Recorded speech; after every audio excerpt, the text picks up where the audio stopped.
আচ্ছা শ্রুতি, বিয়ের পর মেয়েদের বাচ্চা হয় কি করে? বাসর ঘরের সদ্য বিবাহিত স্বামীর মুখে এমন একটা কথা শুনে যেন আকাশ থেকে পড়ল প্রতিশ্রুতি। এটা কার সাথে বাবা মা বিয়ে দিয়েছে ওকে? কি হলো, কথা বলছো না কেন? তুমি রাগ করলে নাকি? না, রাগ করার কি আছে? আমি রাগ করব কেন? নিজের সর্বশক্তি কাজে লাগিয়ে চরম অনিচ্ছা সত্ত্বেও একটু মুচকি হাসল প্রতিশ্রুতি।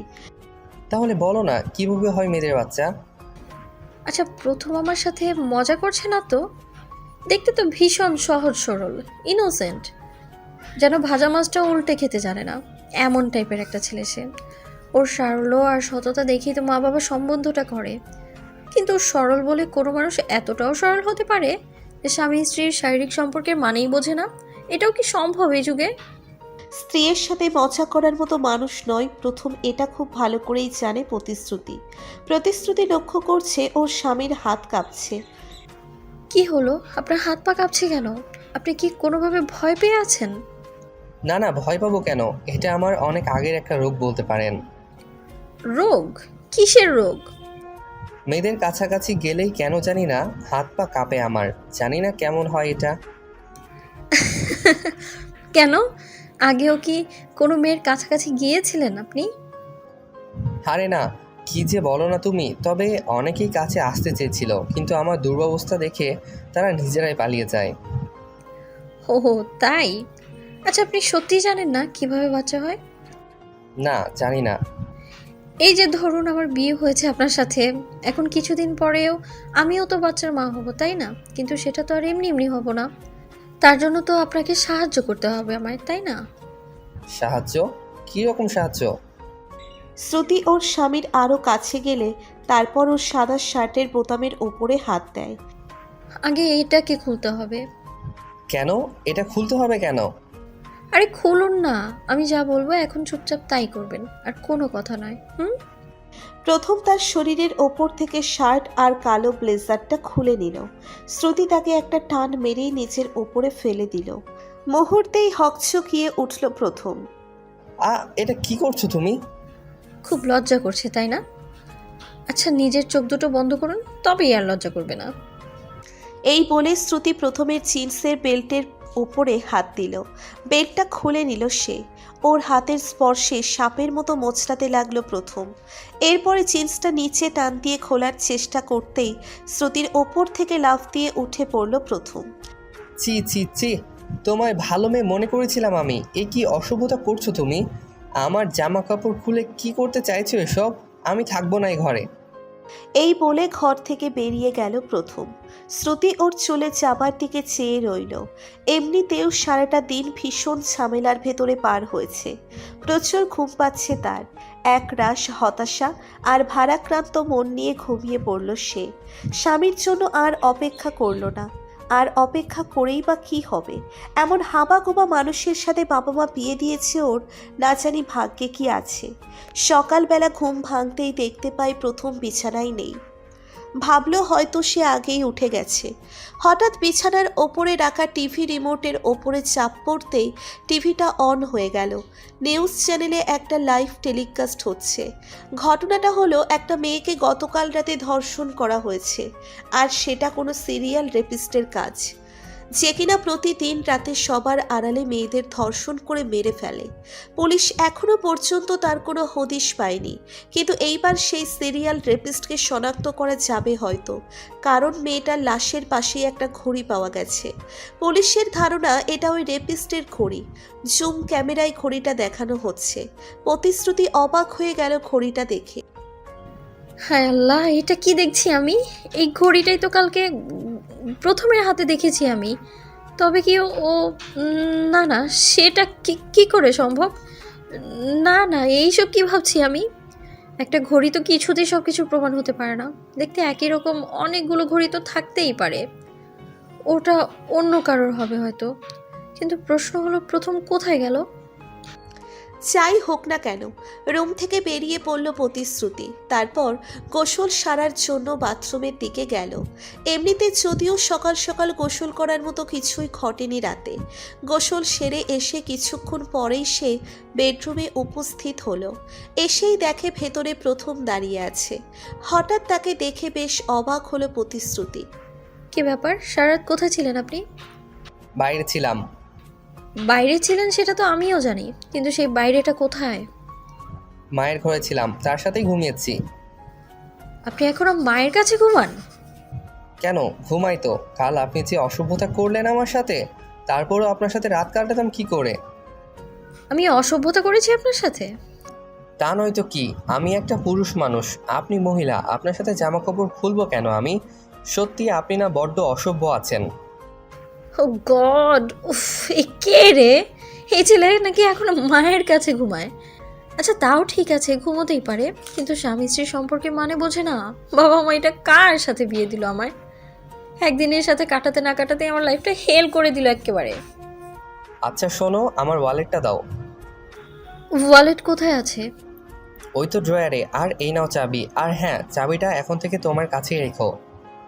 প্রথমের হাত থেকে চাবিটা নিয়ে ড্রয়ার খুলল প্রতিশ্রুতি। তারপরে তাকে ওয়ালেটটা বের করে দিল। চাবিটা রেখেই রুম থেকে হন হন করে বেরিয়ে যায় প্রথম। হঠাৎ ড্রয়ারের ভিতরে একটা জিনিস দেখে চোখ আটকে গেল প্রতিশ্রুতির। জিনিসটাকে উঠিয়ে চোখের সামনে ধরল। একটা ভাঙা চশমা। চশমাটার এক প্রান্ত ভেঙে আছে। এমনিতে সব ঠিক আছে, শুধু একটা ফ্রেমে গ্লাস নেই। জায়গাটা ফাঁকা। একটা বিষয় বেশ খটকা লাগতে লাগলো প্রতিশ্রুতির। আজ থেকে 3 বছর আগের কোনো এক রাতের ঘটনা। প্রতিশ্রুতির জীবনের সব থেকে ভয়ানক অধ্যায় রচিত হয় সেই রাতে, যা মনে পড়লে আজও তার শরীর শিউরে ওঠে। সেই রাতে এক অজ্ঞাতনামা ব্যক্তির হাতে ধর্ষণ হয় প্রতিশ্রুতি। সে ঘটনা ওর জীবনের মোড়ই পাল্টে দিয়েছিল। ওর শ্বশুরবাড়ির লোক সে ব্যাপারে কিছুই জানে না, তাদের জানতে দেওয়া হয়নি। কিন্তু সেদিনের ধর্ষণের সাথে চশমার কি সম্পর্ক, চলুন জেনে নেওয়া যাক। তখন রাত প্রায় 8টা। স্কুল থেকে বাড়ি না ফিরে নিজের এক আত্মীয়কে দেখতে হসপিটালে যায় প্রতিশ্রুতি। হসপিটাল থেকে বেরোতে প্রায় সন্ধ্যা হয়ে যায়। বাসার উদ্দেশ্যে গাড়ি খুঁজতে থাকে সে। প্রায় আধা ঘন্টা পার হয়ে যায়, কোনো গাড়ি পাওয়া গেল না। হঠাৎ একটা ট্যাক্সি পেয়ে গেল। উৎসাহে ড্রাইভারকে ভাড়া পর্যন্ত জিজ্ঞেস না করে সে ট্যাক্সিতে উঠে পড়ে। প্রতিশ্রুতি লক্ষ্য করলো গাড়ির ভিতরে আরও একজন লোক বসে আছে। বলে রাখি, তখন শীতকাল ছিল। লোকটা একটা কোট আর ক্যাপ পরিহিত। এমনভাবে তার মুখমণ্ডল ঢাকা ছিল যে বাহির থেকে কিছুই বোঝা যাচ্ছিল না। ড্রাইভার আপন করে তার গাড়ি চালাচ্ছিলেন। লোকটার সাথে বসতে ভীষণ অস্বস্তি ফিল হচ্ছিল প্রতিশ্রুতির, কিন্তু তখন করার কিছুই ছিল না। এক পর্যায়ে সে লোকটা এসে তার পাশেই বসলো। প্রতিশ্রুতি কিছু একটা বলতে যাবে, ঠিক তখন লোকটা একটা রুমাল বের করে তার মুখের সামনে ধরল। তারপর আর তার কিচ্ছু মনে নেই। ধীরে ধীরে চোখ জোড়া বন্ধ হয়ে আসে। যখন চোখ খুলল, নিজেকে একটা অন্ধকার ঘরের ভিতরে আবিষ্কার করলো প্রতিশ্রুতি। কেউ আগে থেকেই চোখ দুটো বেঁধে দিয়েছে, তাই কিছুই দেখা যাচ্ছে না। তবে এইটুকু বুঝতে পারছে যে একটা বিছানার ওপরে আছে। নিশ্চয়ই জায়গাটা কোনো ঘরের রুমের ভিতরে হবে।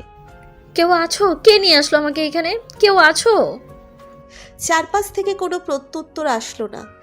কি হলো, আমার কথা উত্তর দিচ্ছ না কেন? কেউ কি আছো? হঠাৎ মনে হলো কেউ একটা যেন ঢুকলো ঘরের ভিতরে। দরজাটা বন্ধ করার একটা আওয়াজ আসলো। তারপর সে ধীরে ধীরে বিছানার উপরে উঠল। অন্ধকারে কিছু দেখতে না পেরে হাত হাতড়াতে লাগলো। একটা উন্মুক্ত শরীরের স্পর্শ পেল তার হাত, এবং সে একজন পুরুষ। প্রতিশ্রুতি ভীষণ ভয় পেয়ে যায়। কে আপনি? আমায় কেন নিয়ে এসেছেন এখানে? কি চান? লোকটা কোনো উত্তর না দিল। প্রতিশ্রুতিকে ধাক্কা মেরে বিছানার ওপরে শুইয়ে দিল। তারপর ওর উপরে উঠে পড়ে। নিজের সর্বশক্তি দিয়ে তাকে বাধা দেবার অনেক চেষ্টা করে প্রতিশ্রুতি, কিন্তু কোনো লাভ হলো না। এক পর্যায়ে বুঝতে পারল সে ধর্ষণ হচ্ছে লোকটার হাতে। মনে হচ্ছিল যেন লোকটা একটা ধারালো ছুরি দিয়ে তার দেহটা কেটে টুকরো টুকরো করে ফেলছে। এমন অসহ্য যন্ত্রণা আগে কখনো সে অনুভব করেনি। প্রচণ্ড ব্যথা আর যন্ত্রণায় ছটফট করতে লাগলো প্রতিশ্রুতি। সেই অজ্ঞাতনামা ব্যক্তির অমানবিক হিংস্র ধাবা সহ্য করা তার পক্ষে অসম্ভব পর হয়ে পড়ছিল। ছাড়ুন আমায়, এবার ছেড়ে দিন প্লিজ, মরে যাব আমি, আর সহ্য করতে পারছি না। লোকটা ওর কথায় কর্ণপাত করল না। সে তার নিজের শরীরের চাহিদার শেষ বিন্দু পর্যন্ত মিটিয়ে প্রতিশ্রুতিকে ছেড়ে দিল। তারপর চোখের বাঁধনটা খুলে দিয়ে দ্রুত বাইরে চলে যায়। চোখ মেলে কোনো ক্রমে বিছানার ওপরে উঠে বসল প্রতিশ্রুতি। ওর সারা শরীর যেন অবশ হয়ে আছে। বিছানার চাদরের ওপরে রক্তের দাগ স্পষ্ট। একটু পরে পাশেই একটা চশমার ভাঙা অংশ চোখে পড়ে প্রতিশ্রুতির। লোকটার সাথে হাতাহাতি করার সময় চশমার ফ্রেম থেকে একটা গ্লাস আলাদা হয়ে গিয়েছিল। সেটা এখনো মনে করতে পারছে প্রতিশ্রুতি। প্রথমে ড্রয়ারে পাওয়া চশমার ভাঙা অংশটা যেন সেই রাতের বিছানায় পড়ে থাকার চশমারই অংশ বিশেষ। অকস্মাৎ নিচের মনটা একটা অজানা ভয়ে কেঁপে উঠল প্রতিশ্রুতির। এরপর রাতের ওই ঘর থেকে প্রতিশ্রুতিকে উদ্ধার করা হয়। পুলিশ অনেক খুঁজেও তদন্ত চালিয়েও ধর্ষকের সন্ধান পেল না। জীবনের কালো অধ্যায়টা ধীরে ধীরে মুছে যেতে থাকে প্রতিশ্রুতির জীবন থেকে। কিন্তু আজকে আবারও সেই স্মৃতি যেন মাথা চাড়া দিয়ে উঠল তার।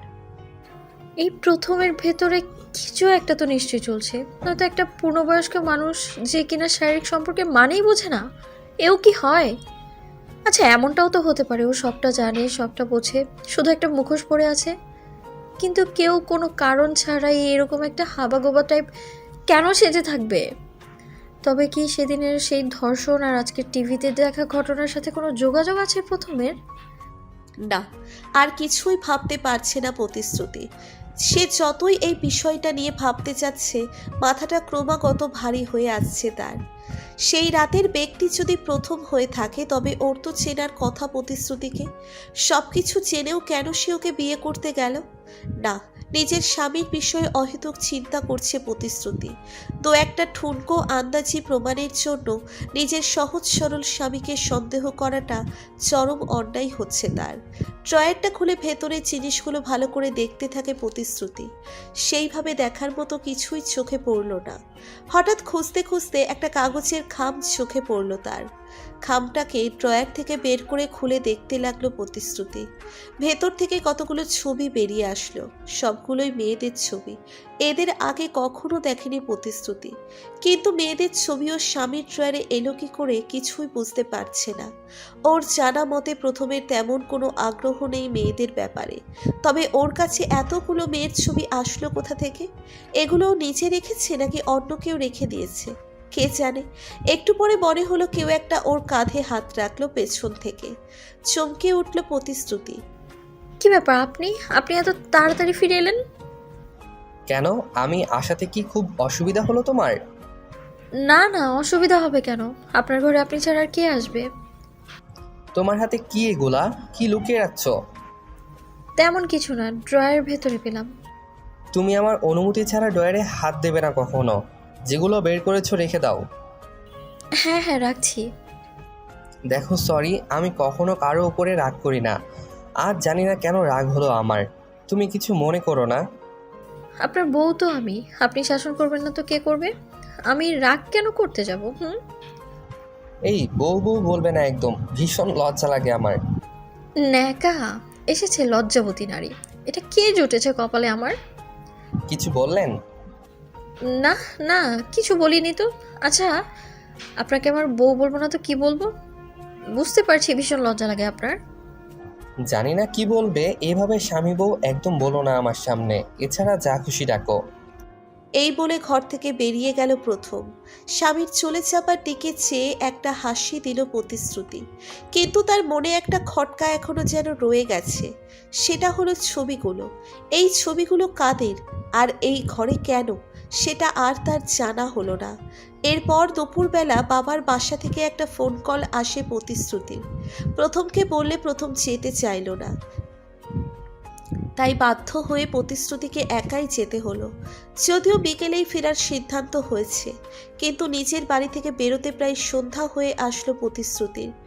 যদিও বাড়ির লোক রাতটা থেকে যেতে বলে, কিন্তু প্রথমের কথা চিন্তা করে বাসার উদ্দেশ্যে রওনা দিল সে। রাত তখন প্রায় 8:30। রাস্তায় জ্যামের মাঝে গাড়ি দাঁড়িয়ে আছে প্রতিশ্রুতির। অধৈর্য হয়ে চারিদিকে সে চোখ বুলাচ্ছে আর অপেক্ষা করে যাচ্ছে কখন জ্যামটা কাটবে। হঠাৎ নিজের চোখে একটা অদ্ভুত আর অসংলগ্ন জিনিস আবিষ্কার করে প্রতিশ্রুতি। রাস্তার বিপরীত পাশে একটা গলির ভেতরের যেন প্রথমকে যেতে দেখল সে। ওর সাথে 2-3 জন লোক, সবার চেহারায় কেমন একটা গুন্ডা গুন্ডা ভাব স্পষ্ট। বিষয়টা কি বোঝার জন্য গাড়ি থেকে একা নেমে পড়ল। তারপর সে রাস্তায় দাঁড়িয়ে থাকা গাড়িগুলো পাস করতে করতে গলিটার ভিতরে গিয়ে ঢুকলো। লোকগুলো খানিকটা দূরে আছে ওদের পালের গোদাকে ঠিক দেখা যাচ্ছে না, কারণ তাকে আড়াল করে পিছনে ছেলেগুলো হেঁটে চলেছে। চুপি চুপি তাদেরকে কিছু করতে থাকে প্রতিশ্রুতি। চুপি চুপি তাদেরকে পিছু করতে থাকে প্রতিশ্রুতি। লোকগুলো চারিদিক তাকিয়ে একটা বাসার ভেতরে ঢুকে পড়ল।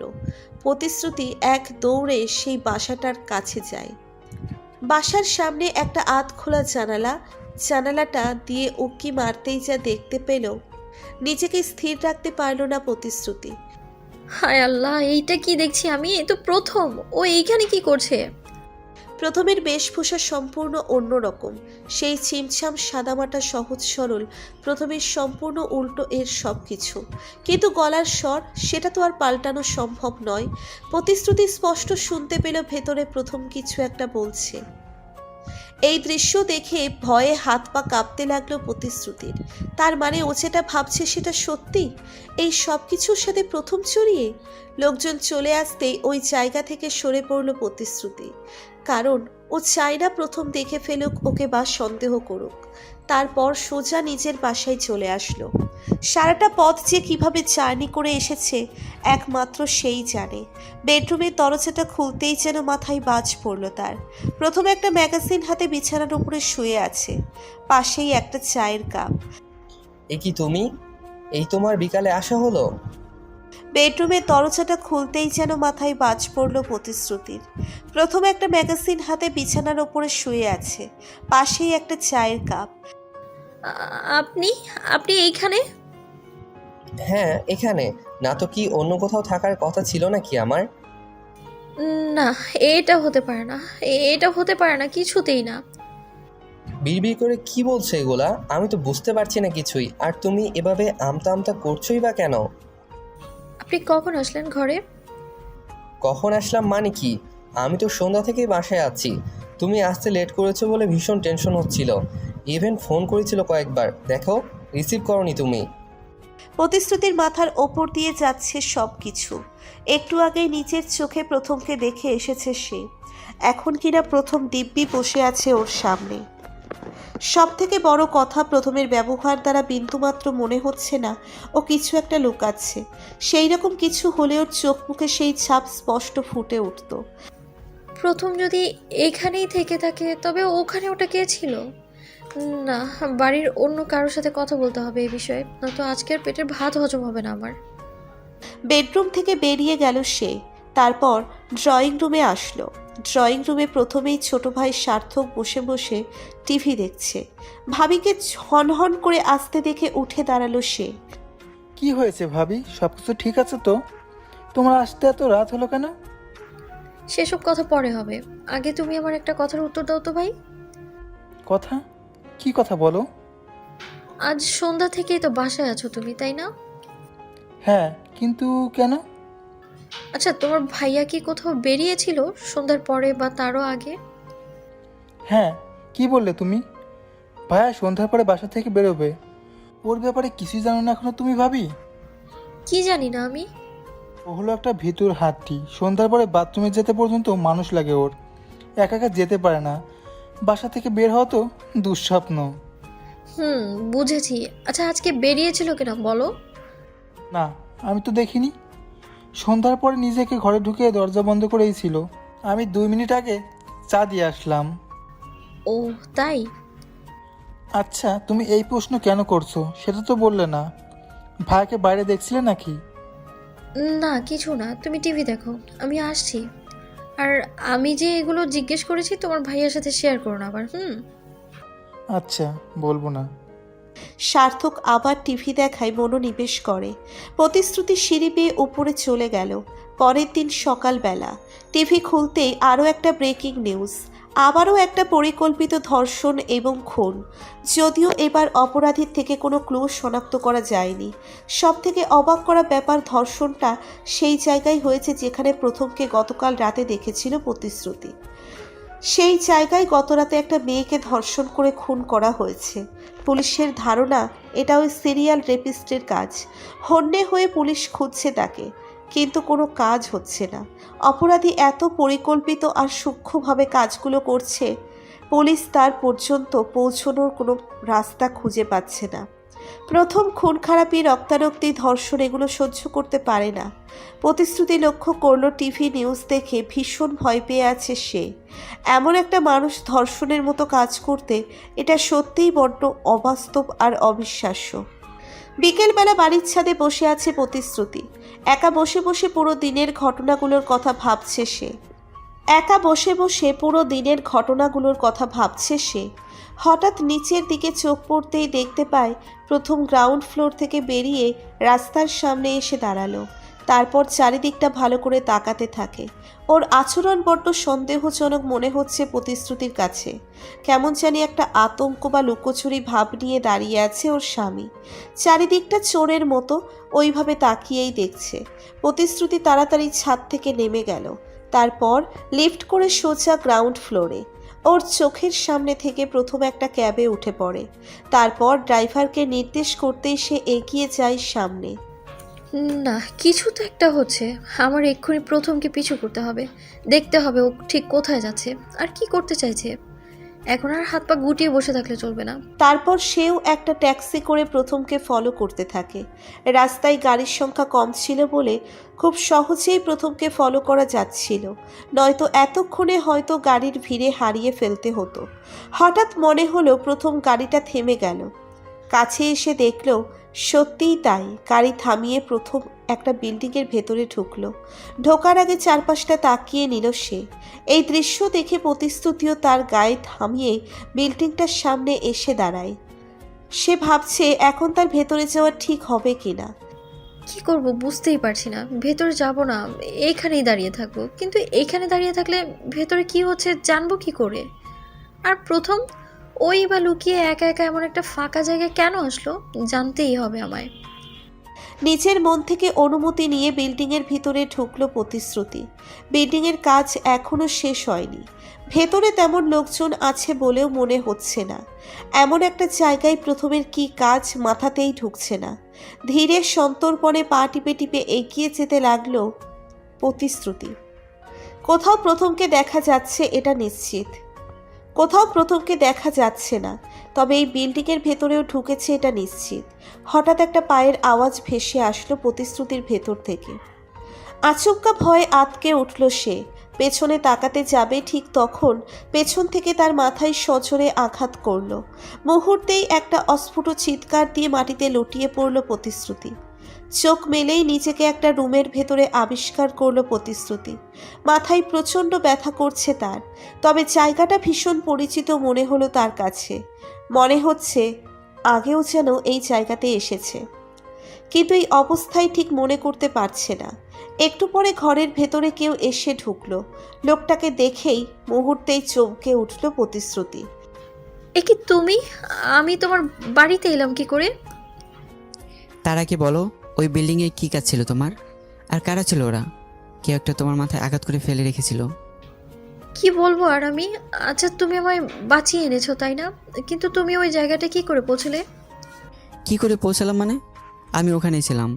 তুমি তো আমার পেশাটা জানো নাকি আমার সাথে সেটা ভুলে গেছো? আমি তোমাকে আজও ভুলিনি নির্জন, আর তুমি যে একজন ইঞ্জিনিয়ার সেটাও ভুলিনি। বাহ, ধন্য হলাম তোমার মুখে নিজের নামটা উচ্চারিত হতে শুনে। ইনসাল্ট করছো আমায়? তোমায় ইনসাল্ট করার স্পর্ধা আছে আমার। তবে কি অভিমান করছো আমার উপরে? অভিমান? কার উপর অভিমান করার জন্য অধিকারের প্রয়োজন হয় শ্রুতি। আমার কিছু অধিকার আছে তোমার উপর অভিমান করার। আমি এখন কি হই তোমার? আজ হয়তো অধিকার নেই, কিন্তু একদিন তো ছিল। বলছো ও ছিল বলছো? তা ভালো, এখন পর্যন্ত সব কিছু বলে মনে রেখে দিয়েছো। একদম মজা করো না আমার সাথে please. Okay, sorry. By the way, তুমি তো এখনো বললে না ওই বিল্ডিংয়ে কেন গেলে তুমি? আর ওরা কারা ছিল তোমায় আঘাত করে ওভাবে? আমি জানি না ওরা কারা ছিল। হ্যাঁ জানো না, কিন্তু একটা আন্দাজ তো করতে পারো নাকি? দেখো আমি বিল্ডিংটা দেখার কাজেই আজকে গিয়েছিলাম ওখানে, গিয়ে দেখি তুমি অজ্ঞান হয়ে মেঝেতে পড়ে আছো। আর তখন 2 বা 3 জন লোক বেরিয়ে যায় সেখান থেকে। তোমার দিকে অ্যাটেনশন দেবার কারণে তাদেরকে ধরতে পারলাম না। নির্জন প্রতিশ্রুতির প্রাক্তন প্রেমিকা। ওদের একসময় দুজনের দুজনকে নিয়ে ঘর বাঁধার স্বপ্ন ছিল, কিন্তু বিধিবাম কোনো কারণে সেই স্বপ্ন আর পূরণ হলো না। প্রতিশ্রুতি আজ অন্য ঘরের বউ। সে কি করে নির্জনের কাছে নিজের স্বামীর ওপরে সন্দেহের কথা বলবে? সেটা মোটেও সমীচীন হবে না। তবে ওই বিল্ডিংয়ে প্রথম ছিল এটা তো নিশ্চিত। প্রতিশ্রুতিকে আঘাত কে করলো, আর আঘাত যখন করলোই সেটা প্রথমের কোনোভাবে চোখে পড়ল না। চোখে পড়লে আজ আর এই মুহূর্তে নিজের প্রাক্তন প্রেমিকের ঘরে শুয়ে থাকতে হতো না প্রতিশ্রুতিকে। তুমি কি কিছু ভাবছো শ্রুতি? আচ্ছা হতে পারে তোমার কোনো প্রাইভেট বিষয়। আমি প্রশ্ন করে বিব্রত করতে চাই না তোমায়। আমি শুধু চাই তুমি সুস্থ থাকো আর ভালো থাকো। একটা প্রশ্ন করি তোমায়, কিছু মনে করো না। বলো। বিয়ে করোনি নাকি এখনো সিঙ্গেল? বিয়ে? আসলে শ্রুতি, কি মনে হয় জানো, আমার ভাগ্যে সংসার করা নেই। যদি থাকতো আজকে। কি থেমে গেলে কেন? কি আজকে? না কিছু না, আমার মনে তোমার এখন বেরোনো উচিত। জানি যেতে অনেক কষ্ট হবে, তাও যেতে হবে। তুমি আমায় পৌঁছে দিবে একটু? তোমার শ্বশুরবাড়ির লোকজন, বিশেষ করে তোমার স্বামী, আমাদের একসাথে দেখলে মাইন্ড করবে না তো আবার? না, ওরা সেরকম মানুষ নয়, কেউ কিছু মনে করবে না। আচ্ছা চলো, দেখা যাক কি হয়। নির্জন সত্যিই খুব ভালো মনের মানুষ।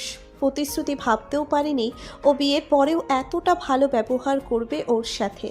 তাও আজকে এক প্রকার জীবন বাঁচালো। প্রতিশ্রুতি সৃজনের সাথে বাইরে বেরিয়ে পড়ল। ওরা দুজনে একটা ট্যাক্সি নেয়। বাসায় পৌঁছতে প্রায় ঘন্টা খানেক লাগলো। নির্জন যদিও বাসা পর্যন্ত গেল না, রাস্তার মোড়েই ছেড়ে দিয়ে আসলো প্রতিশ্রুতিকে।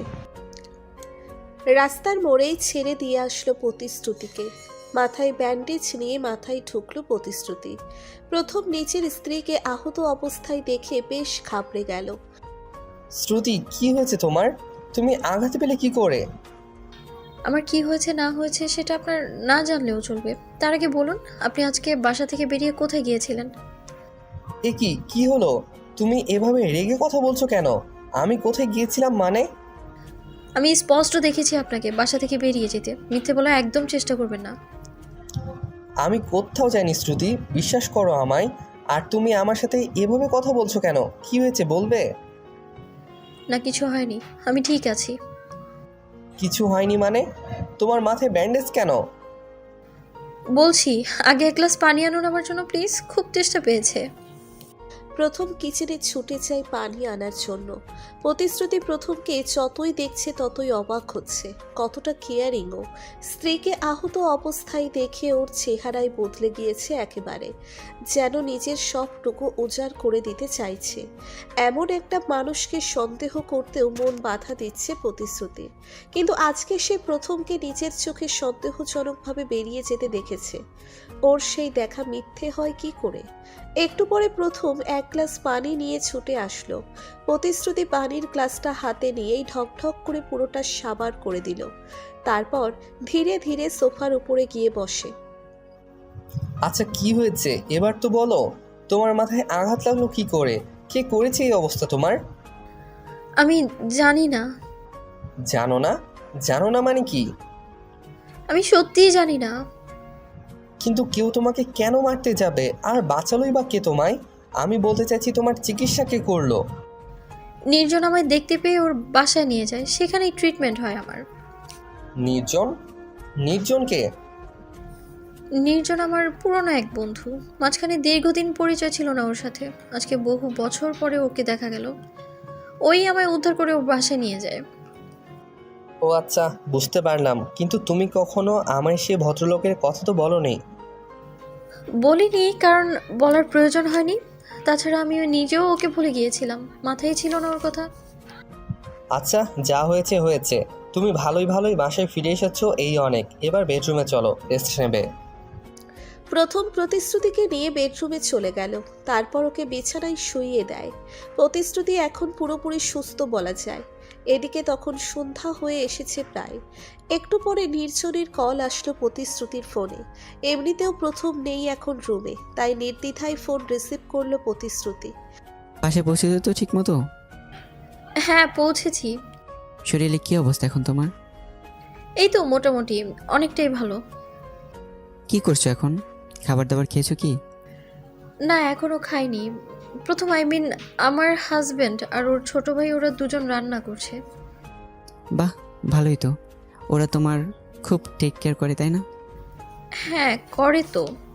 আচ্ছা, তুমি কোথায় এখন? বাসায়? না, আমি অফিসে আছি, একটু পরে বাসায় ফিরবো। ঠিক আছে, কাজ শেষ করে বাসায় যাও, আমি দেখি ওদের কত দূর হলো। ওকে, গুড বাই, টেক কেয়ার। ফোনটা রেখে কিচেনের দিকে গেল প্রতিশ্রুতি। ওদের রান্না বান্না কমপ্লিট হয়ে গেছে ইতিমধ্যেই। সবাই খেয়ে দিয়ে যে যার রুমে চলে যায়। সার্থক ওর ঘরে আছে।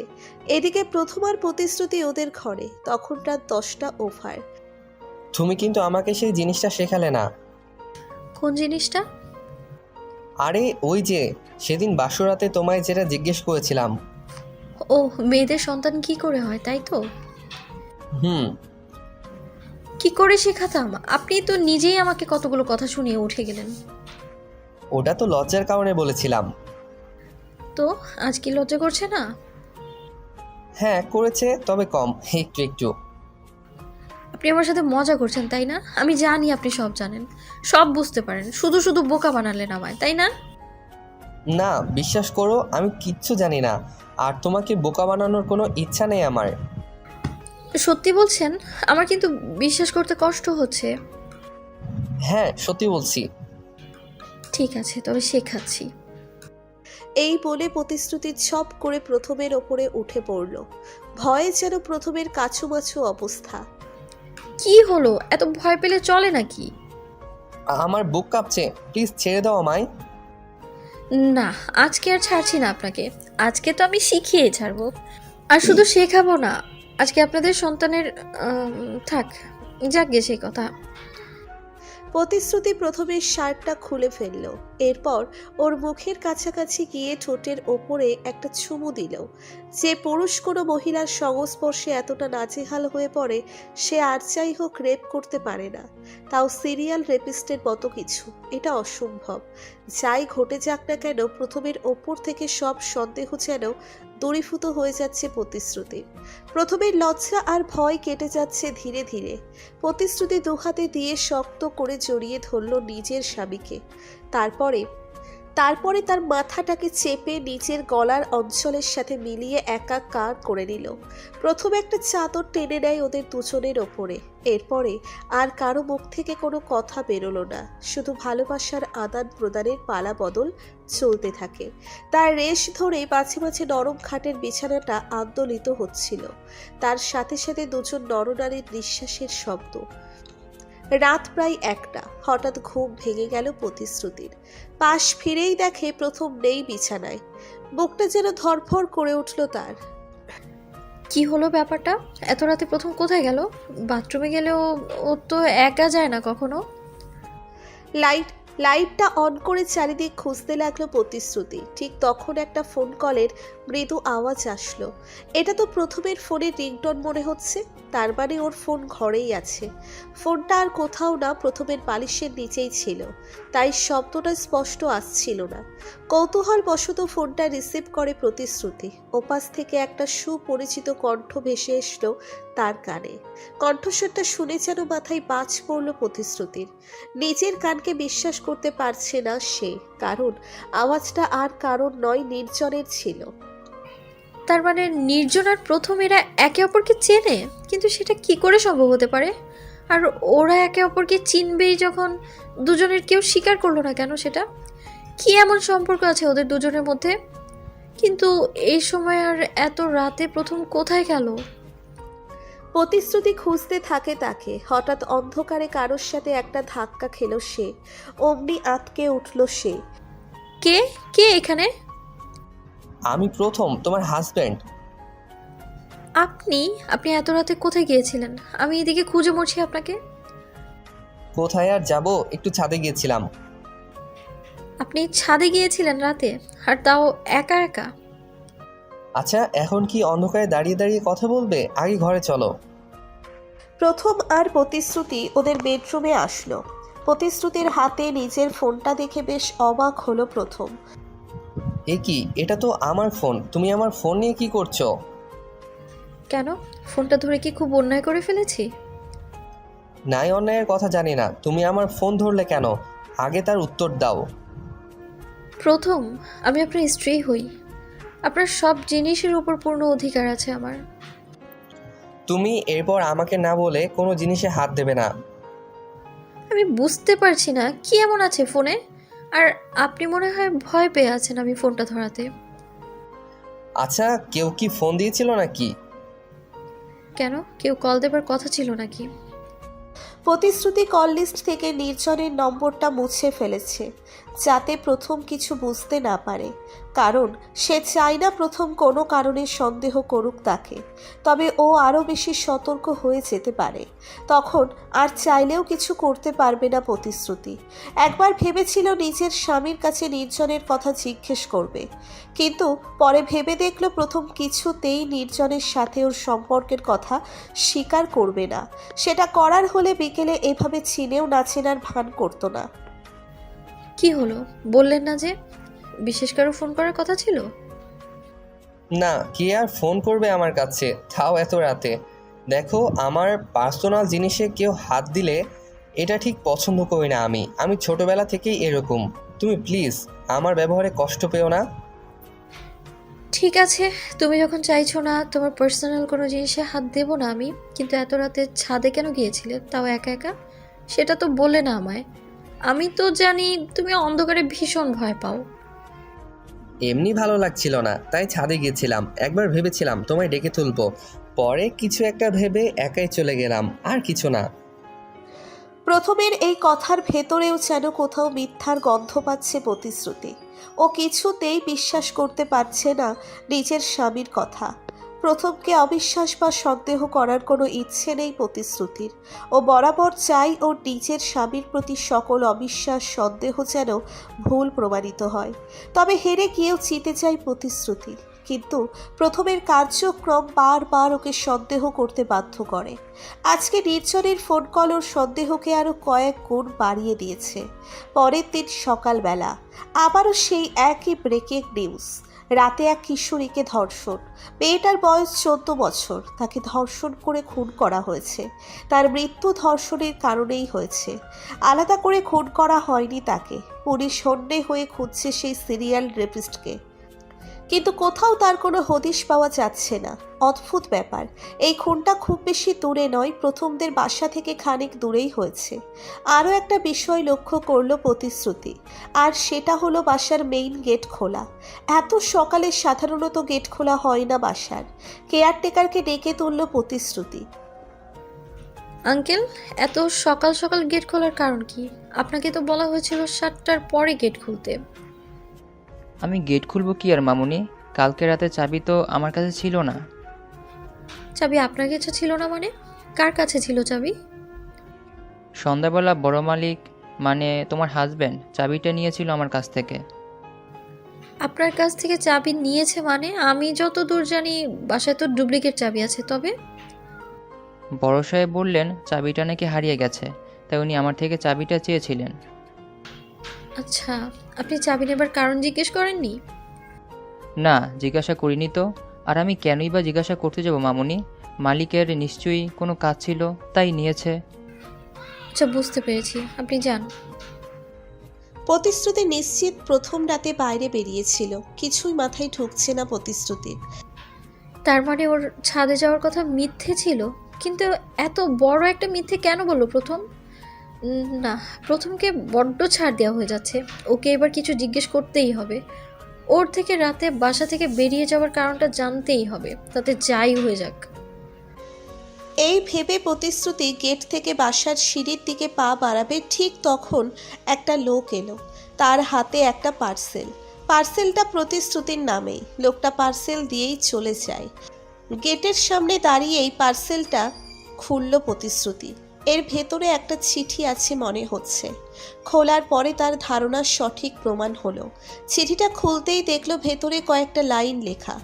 249টা ডান, আর একটা মাত্র রেপ বাকি, তবেই 250 হবে। আর এটাই হবে আমার জীবনের শেষ রেপ, আর সেটা তোমার দ্বারা পূর্ণ হতে চলেছে। তৈরি থেকো। লেখাগুলো পড়ে ভয়ে আর আতঙ্কে হাত পা কাঁপতে লাগলো প্রতিশ্রুতির।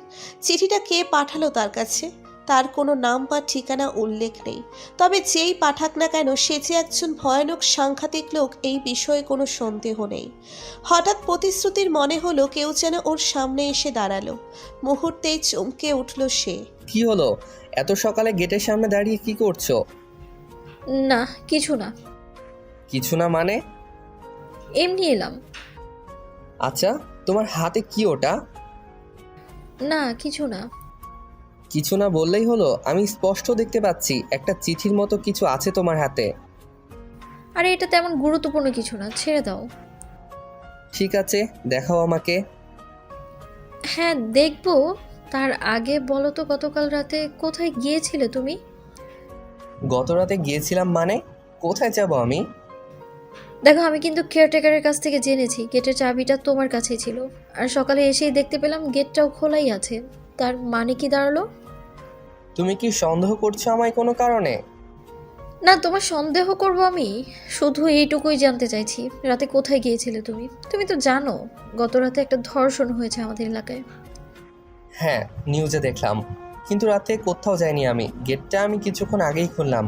ইনফ্যাক্ট সার্থক বের হয়েছিল জগিং করতে। তুমি তো জানো ও সকালে জগিংয়ে বের হয়। আজ একটু আগেই বের হয়েছিল মনে হয়। এবার কাগজটা দেখাও। আচ্ছা, আগে বাসায় চলো, পরে দেখাচ্ছি। এবার চলো। প্রতিশ্রুতি নিজের স্বামীকে কোনো রকম একটা বুঝ দিয়ে বাসায় নিয়ে গেল। প্রথমকে এই চিঠিটার ব্যাপারে কিছুই বলতে চায় না সে, তবে সমস্যা আরও বাড়তে পারে। আগে সে জানতে চায় চিঠিটা ঠিক কে পাঠিয়েছে, কার ইন্ধন আছে এই ব্যাপারে। কিন্তু যাই হয়ে যাক না কেন, মন থেকে ভয়টা যেন কিছুতেই কাটছে না প্রতিশ্রুতির। না জানি কখন কি হয়ে যায়। একটা অজানা বিপদের আশঙ্কায় প্রহর গুনতে হচ্ছে তাকে। এভাবে সারাটা দিন কেটে গেল। রাতের বেলা প্রায় 1:30টার দিকে ঘুম ভেঙে গেল প্রতিশ্রুতির। হঠাৎ মনে হলো ও নিজের বাড়িতে নেই, একটা গাড়ির ভিতরে আছে সে, আর গাড়িটা চলছে। সবকিছু একটা দুঃস্বপ্নের মতো মনে হতে লাগলো প্রতিশ্রুতির কাছে। কিন্তু না, ধীরে ধীরে বুঝতে পারল যা ঘটছে সব সত্যি। কেউ প্রতিশ্রুতিকে একটা ট্যাক্সিতে বন্দি করে কোথাও নিয়ে যাচ্ছে, কিন্তু কোথায় নিয়ে যাচ্ছে আর কে নিয়ে যাচ্ছে কিছুই বুঝতে পারছে না সে। প্রতিশ্রুতি এটাও বুঝতে পারছে ওকে অজ্ঞান করা হয়েছিল, আর অজ্ঞান করেই গাড়িতে তোলা হয়েছে। চিৎকার করবার মতো শক্তিটুকু পাচ্ছে না সে এই মুহূর্তে। গাড়িটা অনেকক্ষণ পরেই থেমে গেল। দুজন অপরিচিত লোক এসে প্রতিশ্রুতিকে গাড়ি থেকে নামিয়ে নিল। তারপর একটা বাসার ভিতরে চলে যায়। জায়গাটা বেশ পরিচিত লাগছে প্রতিশ্রুতির কাছে। এ তো সেই ঘরটা যেখানে প্রথমবার ধর্ষণ করা হয়েছিল তাকে। তার মানে আগের বার যে ব্যক্তি ধর্ষণ করেছিল তাকে এটা তারই কাজ। তবে কি সকালবেলা চিঠিটা এখান থেকে এসেছিল? কেউ আছো? আমার কথা শুনতে পাচ্ছ কেউ? কেন নিয়ে এসেছো আমায় এখানে? কি হলো? কথা বলছেন না কেন? দেখো, আমার সাথে চালাকি করার চেষ্টা করো না একদম। আমি জানি তুমি একজন সিরিয়াল রেপিস্ট। দিনের পর দিন মেয়েদের ধর্ষণ করে তুমি তাদের খুন করছো। কেন করছো এগুলো? কি উদ্দেশ্য তোমার? আমার সামনে এসো। এই তুমি এত কথা বলছো কেন? চুপ করবে? কি ভেবেছো তোমার চিৎকার চেঁচামেচি শুনে কেউ তোমার সাহায্য করতে ছুটে আসবে? যদি তাই ভেবে থাকো তবে তুমি ভুল করেছো। কে কে তুমি? আমায় এখানে নিয়ে এসেছো কেন? আমি তোমাকে নিয়ে আসিনি, যা করার আমাদের বস করেছে। আর একটু অপেক্ষা করো, তিনি একটু পরেই চলে আসবে। বস? কে বস তোমাদের? সেটা নিজেই দেখতে পাবে, অবশ্য তিনি যদি চান। তবে হ্যাঁ, শুধু এটুকু জেনে রাখো, তোমার সাথে সেটাই হবে যেটা বাকিদের সাথে হয়েছে। নিজের চরম সর্বনাশের জন্য অপেক্ষা করতে থাকো। ভয় আর আতঙ্কে প্রতিশ্রুতির প্রাণ ওষ্ঠাগত প্রায়। ওর অনুমান তার মানে সত্যি। ভয়ঙ্কর কিছু ঘটতে চলেছে প্রতিশ্রুতির সাথে। প্রতিশ্রুতি জানে না কে ওকে নিয়ে এসেছে ওখানে, আর ও নিজের বাড়ি থেকে অজ্ঞান অবস্থায় গাড়ির ভিতর চলে আসলো এটাও জানা নেই। প্রথমদের বাড়ি থেকেই তাকে কিডন্যাপ করা হয়েছে, এটা তো ঠিক। কিন্তু প্রথম, সার্থক, অন্যান্য লোকজনেরা কোথায় ছিল তখন? বাসার এত মানুষের চোখের আড়াল থেকে অন্য কেউ এসে প্রতিশ্রুতিকে কিডন্যাপ করলো কি করে? বিশেষ করে প্রথম কিছুই মাথায় ঢুকছে না প্রতিশ্রুতির। একটু পরে দরজার বাইরের সেই লোকটা আবারও বলে উঠল, এই তো বস এসে গেছে আমাদের। প্রতিশ্রুতির কানে রুমের দরজাটা খোলার শব্দ কারোর কানে ভেসে আসলো, সাথে পায়ের আওয়াজ। ভীষণ পরিচিত যেন সেই পায়ের আওয়াজ তার। অন্ধকারে কিছুই বোঝা যাচ্ছে না। লোকটা ধীরে ধীরে ঘরের ভিতরে ঢুকলো, পা টিপে টিপে এগিয়ে যেতে লাগলো প্রতিশ্রুতির দিকে। কে কে তুমি? সাহস থাকলে আমায় দেখা দাও। এভাবে অন্ধকারে লুকিয়ে আছো কেন? আমার কাছে আসবে না, একদম কাছে আসবে না। দূরে থাকো, আমার থেকে একদম দূরে থাকো। লোকটা আরো কাছে আসলো প্রতিশ্রুতির। তারপর প্রতিশ্রুতির সাথে ধস্তাধস্তি শুরু হয় তার রীতিমতো। লোকটা প্রতিশ্রুতির সাথে খারাপ কিছু করতে চাইছে, কিন্তু কিছুতেই যেন পেরে উঠছে না ওর সাথে। পেছনের দিকে এগোতে এগোতে কিছু একটা হাত স্পর্শ করলো প্রতিশ্রুতির। সে বুঝতে পারলো লোহার ভারী কোনো জিনিস মনে হচ্ছে। নিজেকে বাঁচানোর একটা শেষ চেষ্টা করতেই হবে, তাতে যা হবার হোক। এই ভেবে সেই রডটা উঠিয়ে সজোরে লোকটার মাথায় আঘাত করলো। মুহূর্তে আঁতকে উঠল সে। প্রতিশ্রুতি বুঝতে পারল তার মাথা ফেটে গেছে হয়তো। লোকটা একটু একটু করে নির্জীব হয়ে আসছে। সে প্রতিশ্রুতির ওপরে জোর জবরদস্তি করার শক্তি হারিয়ে ফেলছে যেন। এটাই পালানোর মোক্ষম সুযোগ।